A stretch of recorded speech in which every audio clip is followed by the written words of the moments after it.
Hey friends, Yogi Steve, Runyon Canyon Yoga and Outlier Strength. These are some sets from my Mace training today. Really, these are all my sets. So maybe this will help you as you create your own routine. You could also follow it. So this routine is mostly one-arm Mace work, although I'm warming up here with the two-hand set. This is mostly one-arm Mace work where I focus on swinging it behind me, doing some backstroke work, and doing transfers. So I'm basically a specialist when it comes to the Mace. I only swing the Mace in the 360-degree technique. I don't practice 10 to 2s. Really not for any particular reason other than I'd rather be good at one exercise than mediocre at a few. So, because I'm also into kettlebells, I'm also into calisthenics, yoga. Now I'm getting into grippers. So point being is, when I pick up a tool, I tend to specialize in it. So I'm specializing in the 360 Mace swing. One of my long-term goals is to be able to one-arm swing the 25-pound Mace. Right now I can swing up to 20 pounds for sets of like 20, and I can swing the 15-pound Mace for 100 reps. It's just the jumps are very, very big. So here I am deep into the training. I'm just doing one-arm swings. I just finished a set with the 10-pound Mace. And now I'm doing a set of backstroke, backstroke, pull. That's what I call this. It's sort of the name of the drill. All my students know what this is when I say just do backstroke, backstroke, pull. Just getting the backstroke is very tricky. I recommend when you first practice this, do 4 backstrokes. Do more backstrokes than pulls.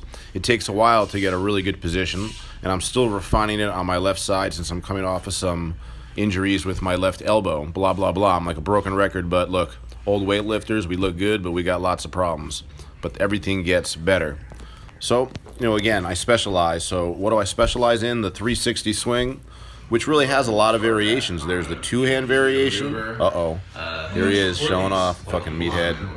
I love the Mace. Big pump.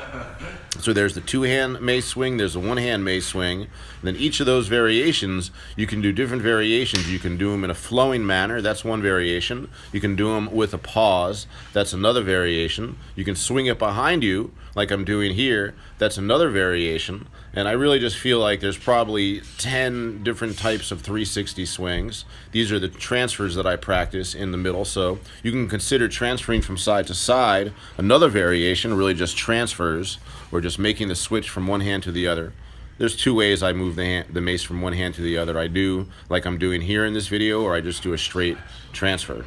So anyhow, I'm a 360 Mace specialist. It's done unbelievable things for my shoulders, for my upper back. I feel like Mace alone is not enough to really get a person bigger or more muscular, but if you combine it with just one other exercise, literally just push-ups or chin-ups, in my case I combine it with everything since I'm always training with heavy kettlebells, and I'm still obsessed with bar work. I'm still just trying to get 5 sets of 10 chin-ups, just some long-term goals of mine. I'm into grippers now too. I love seeing those things on the wall. So backstroke, backstroke, pull here with a 15-pound Mace. I'm moving it pretty good.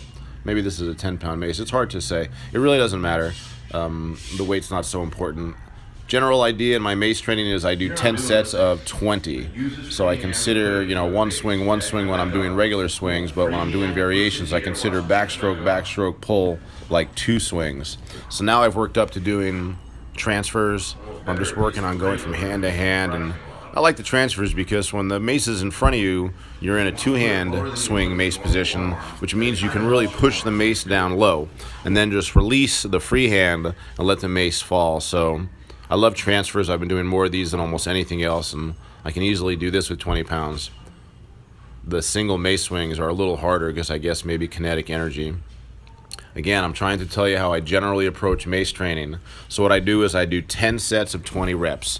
I believe in about 200 reps. I've done more, but I kind of overused my elbow and ended up with a lot of different problems from doing too much volume. So I like to do 10 sets of 20 reps, 2 to 4 days a week. Now I know that's pretty general, but since I'm doing this in combination with so much other work, I really have to be careful of overloading my elbows, shoulders, and back. I mean, think about it. What in weightlifting doesn't involve your elbows, shoulder, upper, and lower back? So I like the Mace if you have lower back issues going on because it's much less lower back than almost anything we practice in what I consider legitimate strength training. But if you got stuff going on in your shoulders, your neck, your elbows, your upper back, the Mace can really violate it. So One of the benefits of mace training is that it's a high rep modality. I do sets of 20, but I tell people those are actually low repetition sets. In mace training, if you go beyond this specializing that I'm doing in one exercise, you do sets of 40, 50, 100. I mean, the real specialists who tend to do only mace training will do timed sets and go for minutes. It's just really incredible how efficient you can get with a heavy mace. But I don't like doing reps that high because I feel like if the reps get too high, you fall out of the muscle building, the hypertrophy phase, you fall out of the strengthening phase and end up doing just conditioning. And I really could care less about conditioning. I'm just trying to get functionally big. All right, guys, it's Yogi Steve, Runyon Canyon Yoga. Thanks for following. Good luck with your training. Go get it.